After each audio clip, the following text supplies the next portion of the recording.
खुलुमबाय बडोलेण्ड इंखं television studio आं ललिता गयारी दिनै मोनाबिलिनि गाहाय रादाबफ्राव दं।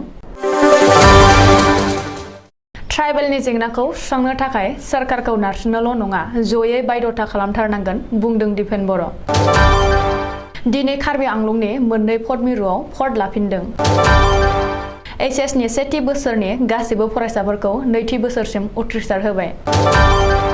थुंगिनाय गैयै आसाम बन्द फोसावनो KLOनि हुमखि। मावबादि दैदेनगिरि सवासिसि गसामिखौ मस्ट वान्टेड फोसावबाय। कक्राझाराव आसुवा हारिमुआरि हान्जा सुरना गोख्रों सोमावसारदों। कक्राझाराव BJP ST मर्चानि जथुम खुंदों। दानिया फैदो आबुं रादाबाव।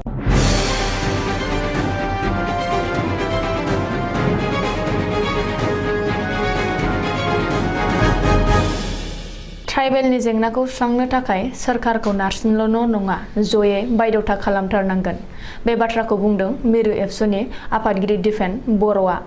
आसामनि थागिबि ट्राइबेलफोरनि गोबां इस्युखौ लानानै अल आसाम ट्राइबेल संघनि बानजायनायाव दिनै गुवाहाटीनि मास्क'वानि आसाम कालचारेल ट्रास्टआव जर'खा ट्राइबेल जथुमा खुंदों।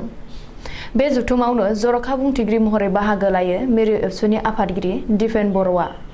मख'नो गोनांदि ट्राइबेलफोरनि गासैबो जेंनाफोरानो नंगुबै आरो बेखौ सुस्रांनांगौआ संबिजिदारि मोनथायखा होननानै एबसुनि आफादगिरि दिपेन बर'आ बुंथिगिरि महरै बाहागो लानानै गावनि बिबुंथियाव बुंथियो। बबेखानि ट्राइबेलनि जेंनाखौ सुस्रांनो थाखाय सरकारखौ नारसिननोल' नङा अरायथा सुस्रांनो थाखाय सरकारखौ जयै बायद'था खालामथारनांगोन होननानैबो दिपेन बर'आ गावनि बेसेनगोसा बिबुंथियाव रोखायै बुंथिदों।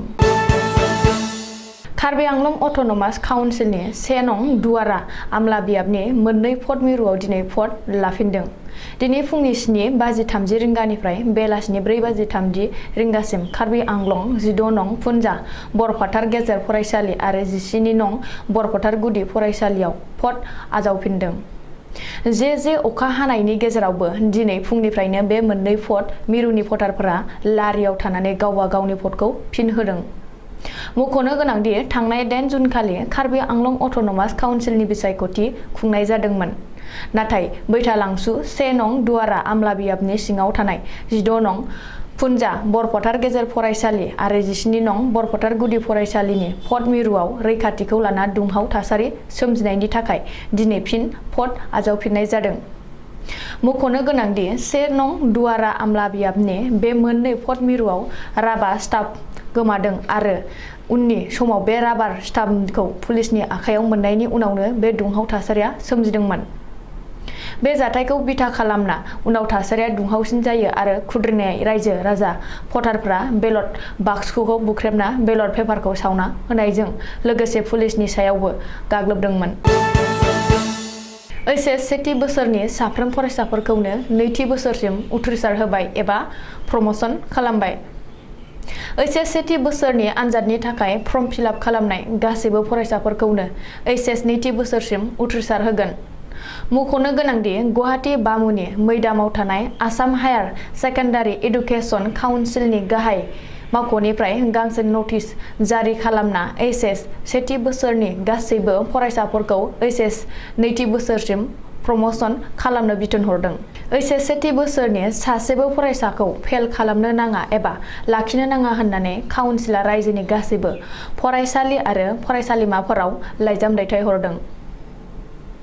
एग्जाम कन्ट्रलार फकास बरथाकुरा सागान होनाय गासे नटिसनि गेजेरजों बे बिथोनखौ हरदों।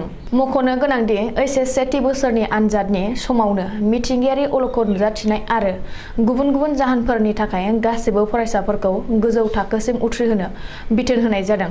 बेजों लोगोसेनो फरायसाफोरनि सिगांनि आनजादनि नम्बरफोरखौ काउन्सिलनि पर्टेलाव सोनो एबा आपल'ड खालामनो थाखायबो गासैबो फरायसालि आरो फरायसालिमानि प्रिन्सिपालफोरखौ बिथोन होदों जाहाथे काउन्सिलआ फरायसाफोरनि मार्कशीट थियारि खालामनो हायो।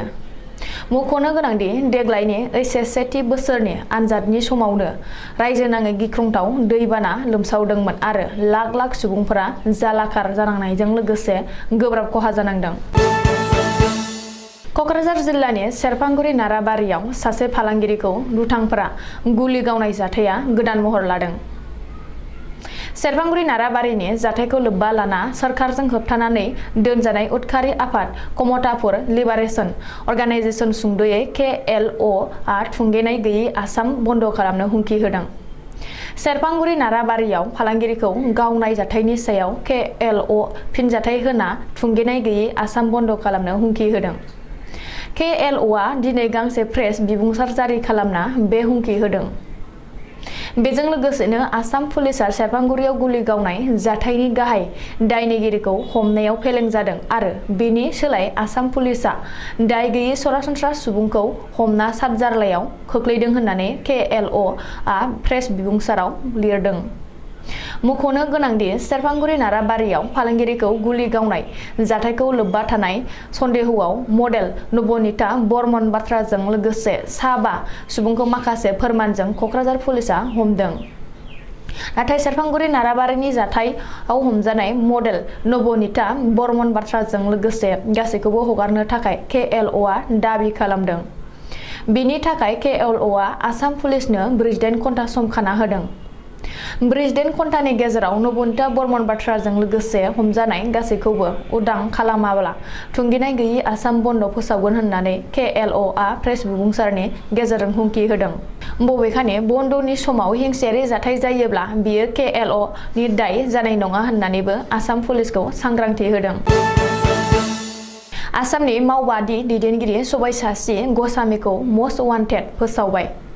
बेजों लोगोसेनो सबायसाचि ग'स्वामीनि सायाव 10 लाख रां बान्था फोसावदों नेशनेल इन्वेस्टिगेशन एजेन्सि सुंद'यै NIA आ।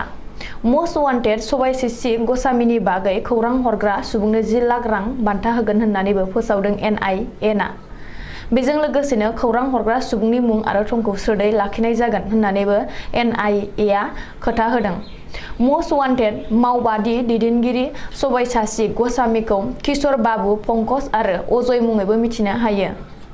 मख'नो गोनांदि सबायसाचि ग'स्वामीनि हेंथायै काछार जिल्लायाव RC नम्बर 01/2022 केस रेजिस्टार दं। सबायसाचिखौ सिगाङाव NIA आ गलाघाट जिल्लानिफ्राय हमदोंमोन। क'क्राझाराव आसुआ हारिमुआरि हानजा सुरना गोख्रों सोमावसारदों। आसुनि बे हारिमुआरि हानजा सुरनायखौ दिनै फुंनि 10 रिंगायाव क'क्राझार जिल्लानि कारिगाव गेवलां गेलेग्रा फोथारनिफ्राय जागायजेनो आरो JD र'ड जानानै आमगुरि गेवलां गेलेग्रा फोथाराव हाबाफारिखौ थुंगेहोयो। आदिबासि फरायसा आफादनि बानजायनायाव लानाय बे हारिमु हानजा सुरनायनि गेजेरजों आसामाव रायजो जानाय आदिबासि हारिनि ST मान होनो थाखाय दाबि खालामदों। बेजों लोगोसेनो आदिबासि हारिनि मोननांगौ मोनथायफोरखौ होनो थाखायबो सोरखारनाव दाबि खालामो।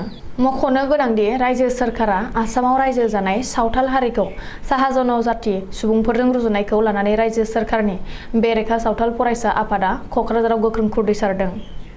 बबेखानि आसुनि बेबादि सोमावसारनायनि उनावबो आसाम सोरखारा गावसोरनि दाबि दावाफोरनि सायाव नोजोर होआब्ला इयुनाव थासारिया गाज्रि जागोन आरो 30 जुननि उनाव सोरखारनि हेंथायै मदद होयि आरो आदिबासि सुबुं थानाय ओनसोलाव फरायसालि बन्द खालामनानै सोमावसारगोन होननानैबो गोख्रों हुमखि होयो। क'क्राझार जिल्ला कमिटि BJPनि मावखुलियाव दिनै क'क्राझार जिल्ला कमिटि भारतीय जनता पार्टी सुंद'यै BJP ST मर्चानि मावफारियाफोरनि जथुम खुंदों। क'क्राझार जिल्ला ST मर्चानि आफादगिरि आराधना बसुमतारिनि मासि सामलायनायाव खुंफुंनाय मावफारियाफोरनि बे मेलाव क'क्राझार जिल्ला BJP आफादगिरि राजकुमार ब्रह्मजों लोगोसे MCLA राजीव कुमार ब्रह्म आरो गुबुन गुबुन बिबाननि बिबानगिरि आरो सोद्रोमाफोरा बाहागो लायो होननानैबो मिथिनो हादों। दिनैनि रादाबा एसेनोसै, गोजोन्थों।